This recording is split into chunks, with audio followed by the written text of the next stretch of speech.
What I'll remember about this game is standing in the back of the end zone in the last minute as Stanford had the ball at the Utah 6-yard line and really thinking that Utah deserved to win the game, but not being sure at all that they would win the game. I've been around a lot of potential upsets like this one where the team that was trying to pull off the upset just couldn't quite take control of the game, as the Utes had a couple of opportunities to do in the second half. They had 3 great scoring chances and got only 2 field goals out of those. And at the time, you're kind of thinking that's what's going to come back to haunt Utah.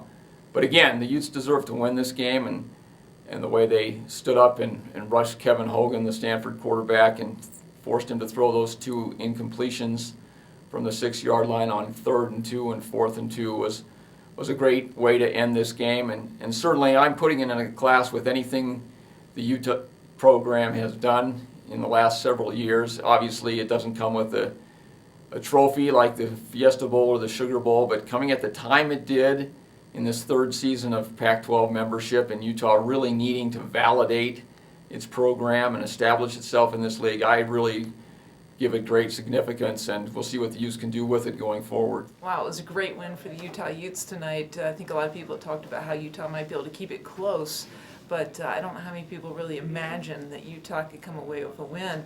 I credit both of the lines, offense and defense, for playing their hearts out tonight. Really like the way that Travis Wilson responded after last week, throwing those 6 interceptions.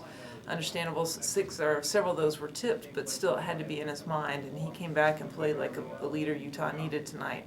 And then hand it to Bubba Poole, especially on those swing routes, really just taking it to the Stanford defense on the edges and then up through the middle too.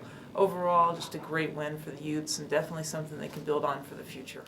For me, the difference in this game really was the Utah offense. I was really impressed with the way that they attacked the Stanford defense. I thought that Travis Wilson did a really good job of completing the swing passes. They were crisp. They were right on the hands of his receivers, whether it was Bubba Poole, Carl Williams, a few to Drez Anderson as well. I thought that Utah did a really nice job moving the ball and really utilized what the defense gave them. Then when the Stanford defense started collapsing on those swing passes, then that's when Utah really went to work on the ground. And that's when Bubba Poole was able to gain a lot of his yards, gained almost 90 yards in the second and third quarters. That's really where he gained most of his yards. I was really impressed with that Utah's offense moved the ball against Stanford, and it was a really good win for the Utes here at home, and definitely a big win to solidify their place as a legitimate member in the Big 12 Conference.